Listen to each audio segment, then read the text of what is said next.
está com o pé muito forte no discurso.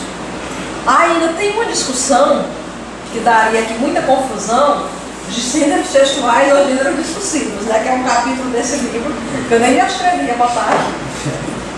Então, assim, o texto, nessa proposta, nessa revisitação, né, do conceito de texto, os autores, Mônica e Valdinar, né, Cavalcante e Custódio Filho, eles fazem essa reflexão que o texto extrapola a materialidade do contexto.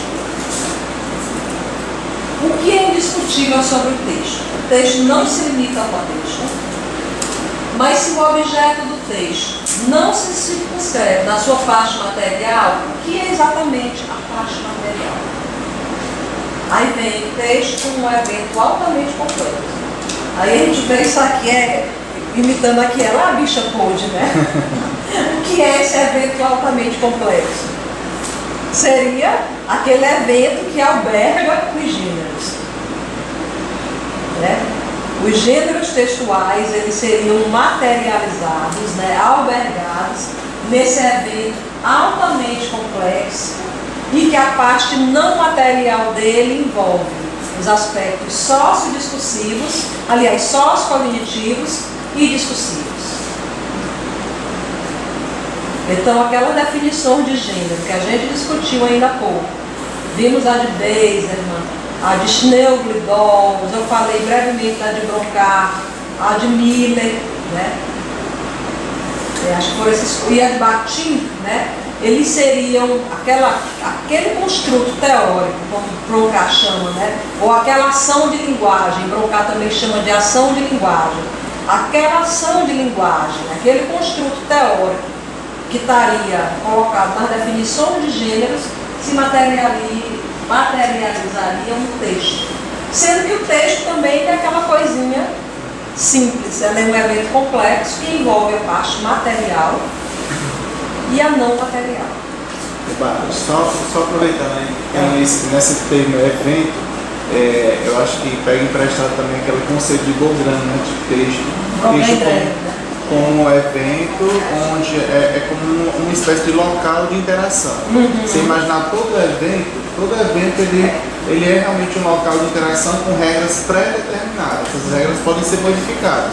Então, por exemplo, quando a gente convidou a Bárbara para cá, eu disse, mas o que é? Ela pergunta assim, porque ela já imaginou assim, qual é o evento, como eu devo importar, o que eu vou fazer, como a gente vai interagir. Então, todo texto, você imaginar um texto como um evento, você tem que imaginar assim, como é que você vai interagir diante daquele texto? Você vai escrever algo, você vai se comunicar a partir de um texto, então você imagina ele realmente como um evento. Com quem eu vou interagir, como eu vou interagir, qual é o objetivo, qual é o propósito? É aquela questão interessante, que são as condições de produção lá colocadas na análise do discurso. Né? A audiência, ou o auditório, ou os interlocutores, né? Os propósitos que a gente pretende alcançar, a situação comunicativa onde o evento está inserido. Então, aquelas condições de produção, que antes se falava as condições de produção do discurso, na verdade são as condições de produção do texto também. E o Franklin falou, foi muito legal o exemplo que ele deu, que na hora que ele me convidou, na verdade ele não me convida, né? Ele intima. Tudo que ele diz, eu quem aceita. Ele assinou na mão e faz tempo, né? Mas aquela questão mesmo de pensar assim, é sobre o quê? Né? Quem são as pessoas? Então, todos esses aspectos, né? Sociocognitivo, de saber dos conhecimentos partilhados que eu já tenho com meus possíveis interlocutores, tudo isso colabora com a construção do texto que nós estamos produzindo aqui, que ele já veio previamente feito, né? Vamos lá. Aí essa citação aqui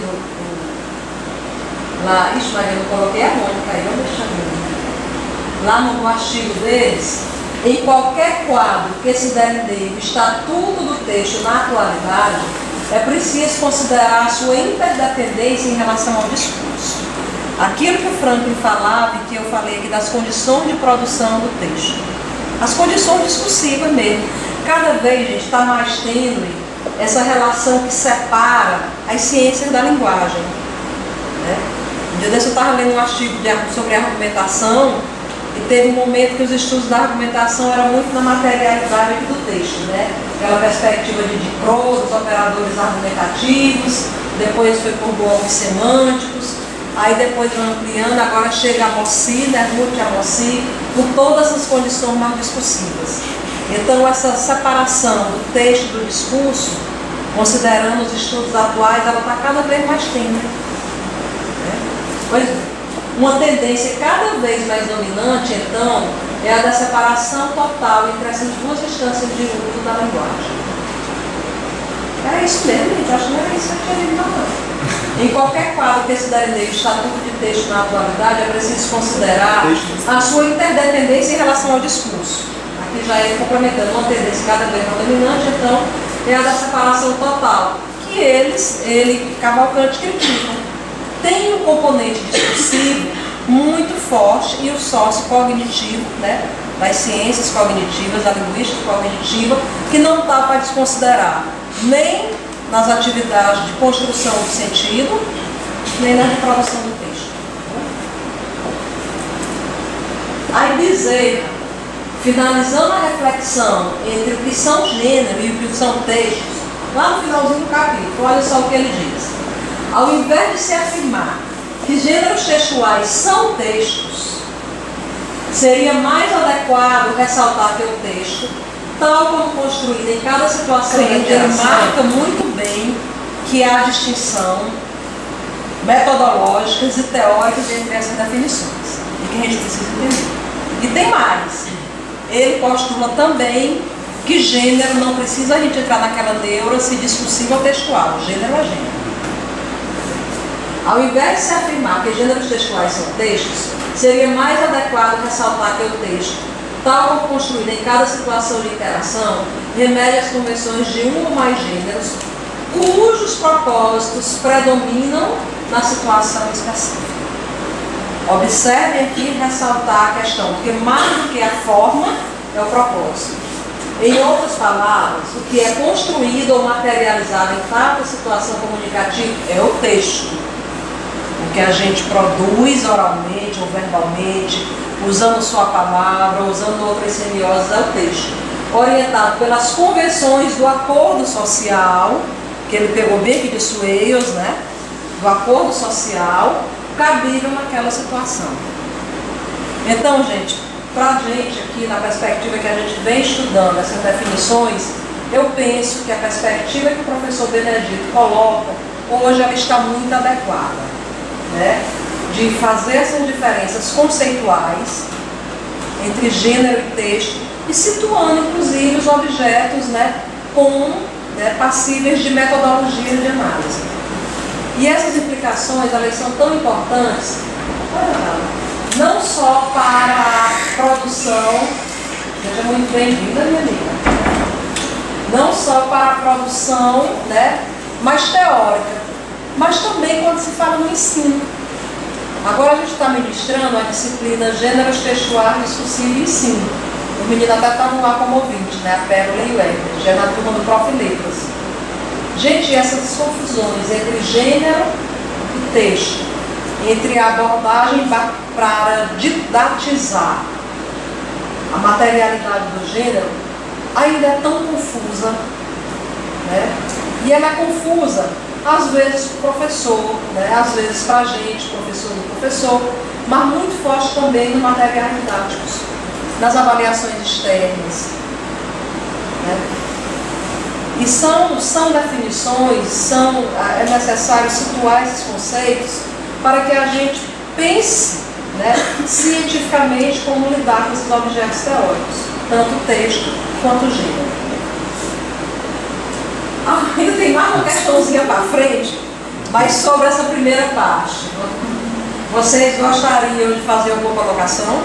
A que eu vou fazer agora é muito breve, na verdade só coloquei aqui um quadro, que é exatamente essa definição. Eu imaginei que alguns alunos da graduação possam ainda não ter visto a disciplina de linguística de texto, e eu trouxe.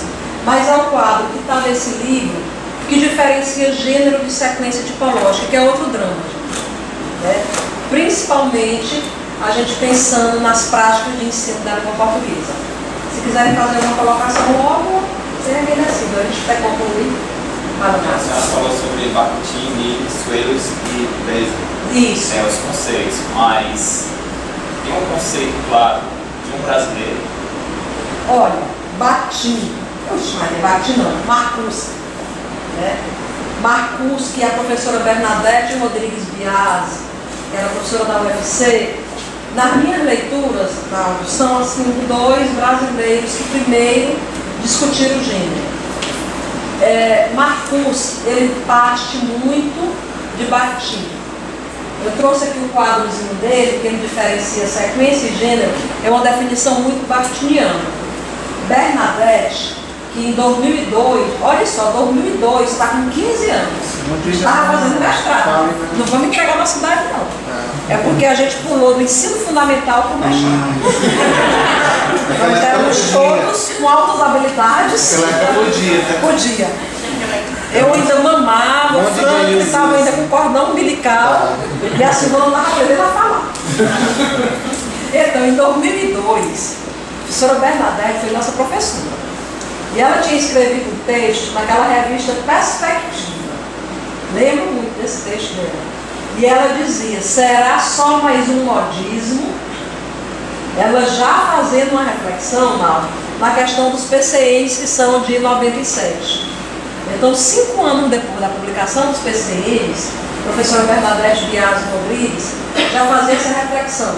Agora ela se filiava muito na perspectiva da socio-retórica, que o trabalho dela, a tese de doutorado, foi analisando Swales, né? Analisando resumos de dissertações, que ela vê os movimentos retóricos, os modos, os estéticos, né? Em resumos. Então, para mim, nas minhas leituras, assim, dois autores que me inspiram muito são Marcuse, numa perspectiva mais bakhtiniana, e a professora Bernadette Biasi Rodrigues, na perspectiva mais da socio-retórica, né, dos estudos norte-americanos. Eu diria o Benedito também. E posteriormente, agora, o professor Benedito, filho da Bernadette, né, foi orientando dela e atualmente vem produzindo e discutindo muito teoricamente o fenômeno dos gêneros, viu? Então, esses três, assim, eu acho que tem mais. Desirê Mota Rocha e Melwin, né, lá naquele pessoal do Sul, muito na análise crítica de gênero, né, também.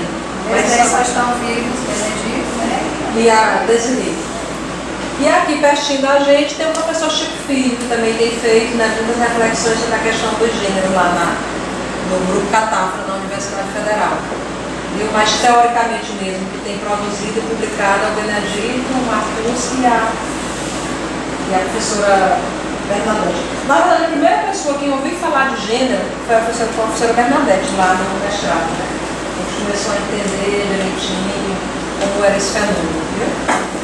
Pois bem, só tem mais uma questão, gente, e essa é muito simples. É aquele quadrinho clássico do Marcuse, 2002, desse livro. Né? Eu até botei aqui em amarelo uma coisinha dele só para botar pimenta na sopa, né? Que ele diferencia gênero de sequência. Ele usa o termo tipo textual. Eu preferi usar sequência tipológica, que é o termo que Adam, Jean-Michel Adam, foi quem propôs e sistematizou as 5 sequências, e de lá para cá todos nós mesmos falamos sobre elas, viu? Então eu uso a terminologia de sequência tipológica, Marcuse usava o tipo textual, viu? Mas eu prefiro usar a terminologia mesmo de Adão, que foi o pioneiro nesses estudos. Pois bem, olha só. Tipo textual, construtos teóricos definidos por propriedades linguísticas intrínsecas. Gênero textual, realizações linguísticas concretas definidas por propriedades sociocomunicativas. Eu vou ler até a segunda e a gente vai dar uma paradinha. Sequência tipológica constitui sequências linguísticas ou sequências de enunciados e não são textos empíricos. Gêneros textuais constituem textos empiricamente realizados, cumprindo funções em situações comunicativas. Observe que Marcuse considerava gênero e texto o mesmo fenômeno. Né? Depois, com as perspectivas que foram surgindo, com as pesquisas que foram sendo atualizadas, que a gente vai ver que a síntese que Benedito faz. Aqui caberia, se vamos fazer Eu estou em franco. Tipo, gênero e texto. Muito do que está aqui colocado como texto, na verdade, são, aliás, como gênero, são como os textos nas perspectivas atuais do estudo do texto, da linguística textual. Então, caberia nesse quadro, né, uma atualização, incluindo texto. Porque Marcuse, considerado nesse quadro dele, agora sim, claro que Marcuse no Brasil não dá nem para a gente mensurar a importância dele. Isso aqui foi publicado em 2002, mas essa reflexão foi feita lá por 95, né, Silvana, mais ou menos. Início da década de 90. Não, estava não, que foi o ano que esse livro foi publicado. Ele mesmo atualizou essas Foi, definições. daquele modelozinho que ele traz lá na carta, né? Da carta. Da carta, depois ele atualizou. Sobre as sequências. Isso. Ele veio como, não só os autores do livro didático, mas ele veio como um estudioso das sequências, né, como eles chamam de tipos. Ele confundiu na análise de uma carta e depois ele corrigiu o conceito de texto, corrigiu algumas informações. É verdade. Lá ele considerava uma sequência narrativa, né? Isso, e na depois publicação de 2008 que ele foi fez. Mas ele disse que é bastante erro na edição, da primeira edição do Foi. livro, eu lembro que foi dizendo, né? A história pequena, que não jornal. Esse aqui eu acho que já está bem na 10ª, eu acho. Né? Ele Ele hoje é pela pela parábola. parábola. É, que a Luciana fechou. Ele é pela parábola.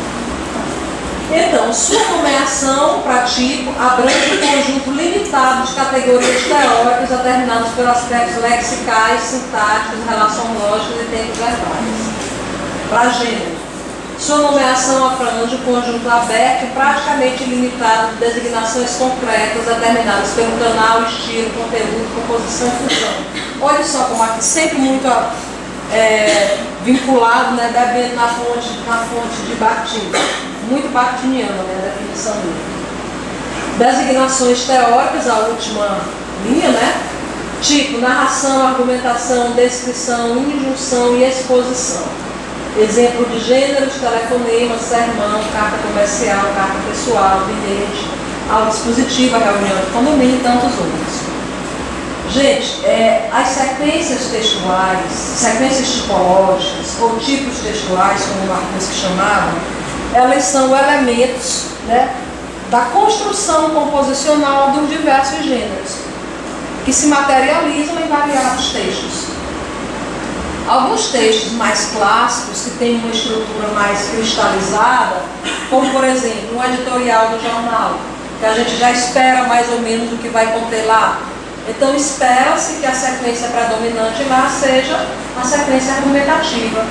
Uma fábula, que é um gênero que tem uma estrutura já mais ou menos fixa, não se inova muito na materialização do texto, né? Fábula. Espera-se que a sequência narrativa seja predominante. Então, as sequências tipológicas, sequências textuais ou tipos textuais têm uma flutuação terminológica, mas geralmente é para designar o mesmo fenômeno. Essa flutuação terminológica ela não implica em concepções teóricas de sentido, viu? Diferente de gênero textual ou gênero discursivo, que arrumou pelo texto que foi uma confusão danada, né, no nosso juízo, né, também está nesse livrinho aqui. Então, sequência textual, sequência tipológica, o tipo é para esse fenômeno, desses construtos teóricos, né, que estão presentes, podem estar presentes nos variados gêneros textuais.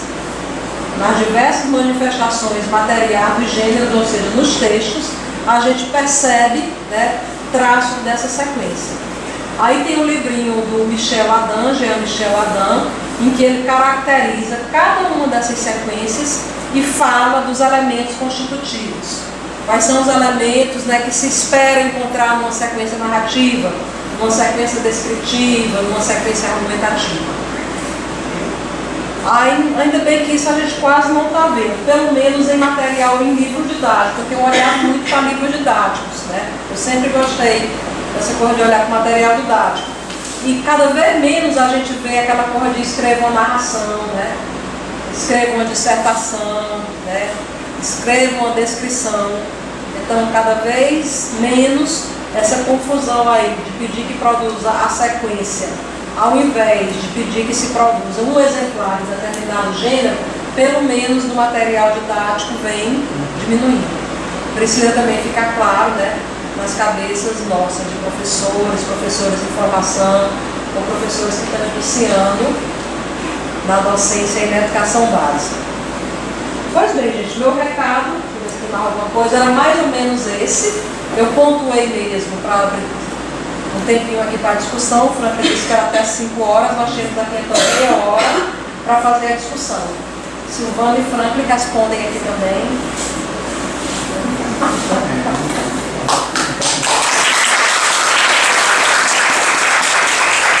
Agora vamos para o bate-papo. Agora Agora vamos pode sentar que